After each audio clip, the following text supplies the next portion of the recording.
पुणे के बिजनेसमैन केतन अग्रवाल की हत्या के मामले ने जहां एक तरफ महाराष्ट्र पुलिस को जांच में व्यस्त कर रखा है, वहीं दूसरी तरफ इसका कनेक्शन अब राजस्थान के जोधपुर से भी जुड़ गया है। इस हाई प्रोफाइल मर्डर केस के मुख्य आरोपी चेतन चौधरी का पैतृक गांव जोधपुर के पास पिलासनी है। पिता की पुणे में किराना परचून की एक दुकान है। उनकी शॉप के सामने ही सिया के पिता का प्रॉपर्टी बिजनेस का ऑफिस है।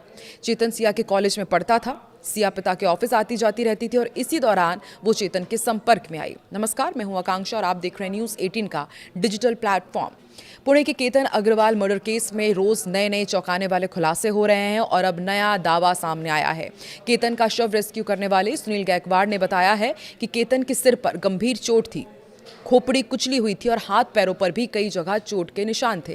अन्य लोग रो रहे थे और मदद के लिए चिल्ला रहे थे, लेकिन सिया गोयल शांत खड़ी थी। सुनील ने कहा कि शव को जंगल के रास्ते बाहर लाया गया। पुलिस को 18 जून की सुबह करीब 10:30 बजे इस पूरी घटना की सूचना मिली थी। बचाव अभियान दोपहर 12:30 बजे चलाया गया और करीब 1:30 बजे शव एम्बुलेंस में पहुंचाया गया था। इधर पुलिस ने शुक्रवार को 10 घंटे तक सिया के भाई साहिल गोयल से पूछताछ की। पुलिस के मुताबिक साहिल चेतन चौधरी को जानता है। उसने बताया कि चेतन और सिया की दोस्ती एक क्रिकेट मैच के दौरान हुई थी। सिया के माता पिता से भी पूछताछ की गई। केतन के पिता विशाल अग्रवाल के मुताबिक घटना वाले दिन ही परिवार को सिया गोयल पर शक हो गया था। मौके पर मौजूद महिला पुलिसकर्मी ने जब कहा कि केतन अभी जिंदा है, उसे तुरंत अस्पताल ले जाना चाहिए, तब सिया के हाव भाव बदल गए थे। इसके बाद सिया ने परिवार के सवालों का जवाब भी ठीक तरीके से नहीं दिया। दरअसल सिया और केतन 18 जून को पुणे के लोहगढ़ किले पर घूमने गए थे। इसी दौरान केतन की खाई में गिरने से मौत हो गई थी। सिया पर बॉयफ्रेंड चेतन चौधरी के साथ मंगेतर की हत्या का आरोप है।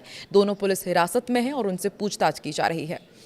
जानकारी के मुताबिक केतन के इस मर्डर को लेकर के आज सिया को और चेतन चौधरी को ग्राउंड जीरो पर लेकर जाया गया था, जहां पर उनसे पूरा क्राइम सीन रिक्रिएट कराया गया। केतन की बहन ने सिया से पूछा था कि वो कहां बैठी थी, केतन कैसा गिरा और किले के उस किनारे तक कैसे पहुंचा। सिया ने किसी भी सवाल का जवाब नहीं दिया था। उसका रोना भी परिवार को बनावटी लगा था। अगले दिन भी जब वो उनके घर आई, तब भी परिवार ने पूछा कि केतन का कौन सा पैर फिसला था, लेकिन वो चुप रही। सवाल जवाब के दौरान शादी तय कराने वाली जो बुआ थी, उसने सिया को कहा कि तू यहाँ से चल दे, और ये कह करके वो वहाँ से ले गई। इसके बाद परिवार का शक और गहरा हो गया। विशाल अग्रवाल ने बताया कि उसी शाम परिवार ने बैठक कर पूरी घटना पर चर्चा की। उनकी बेटी ने कहा कि कुछ ठीक नहीं लग रहा है। परिवार ने पूरी घटना को जोड़कर देखा, सोसाइटी के CCTV फुटेज खंगाले। फुटेज में दिखा कि लौटते समय सिया रो भी नहीं रही थी। शक बढ़ने पर परिवार ने पुलिस को सूचना दी। केतन को सिया के अफेयर की जानकारी नहीं थी। हालांकि उसे कई बार सिया का फोन लगातार बिजी मिलता था और इस पर उनको शक भी हुआ था। उसने परिवार से पूछा भी था कि क्या सिया के बारे में पूरी जानकारी ली गई है, और परिवार ने उसे भरोसा दिलाया कि रिश्तेदारों ने पूरी पड़ताल की है। इसके बाद दोबारा इस मामले में बात नहीं हुई। उन्होंने कहा कि अगर सिया के अफेयर की जानकारी उनको होती तो ये रिश्ता कभी भी तय नहीं होता। पुलिस के मुताबिक आरोपी सिया गोयल और चेतन चौधरी ने हत्या से पहले और बाद में अपने मोबाइल की चैट हिस्ट्री भी डिलीट कर दी थी। दोनों ने साइकिल बिन भी खाली कर दिया था। डेटा रिकवर करने के लिए दोनों के मोबाइल फॉरेंसिक लैब भेजे गए हैं। पुलिस ने सिया के कॉल रिकॉर्ड खंगाले। इसमें एक मोबाइल नंबर पर जनवरी से केतन की हत्या वाले दिन सुबह 7 बजे तक सिया ने 2004 कॉल में करीब 338 घंटे बातचीत की थी, यानी कि दोनों रोज करीब 11 कॉल्स में 2 घंटे बात करते थे। ये नंबर पुणे के ही एक और व्यापारी परिवार के लड़के चेतन चौधरी का था। चेतन का घर पुणे के उसी इलाके में था जहां सिया के पिता का ऑफिस है।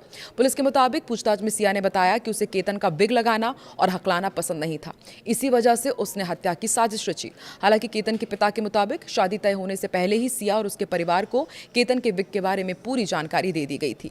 अब ये भी मामला सामने आ रहा है कि सिया और चेतन से जो पूछताछ की जा रही है, उसमें दोनों एक दूसरे पर आरोप लगा रहे हैं कि सिया के कहने पर चेतन ने मर्डर किया और चेतन के कहने पर सिया ने इस पूरे साजिश को अंजाम दिया। आपको क्या लगता है, जांच कहां तक पहुंचेगी और कब तक केतन अग्रवाल के परिवार को इंसाफ मिलेगा? कमेंट सेक्शन में जरूर बताएं।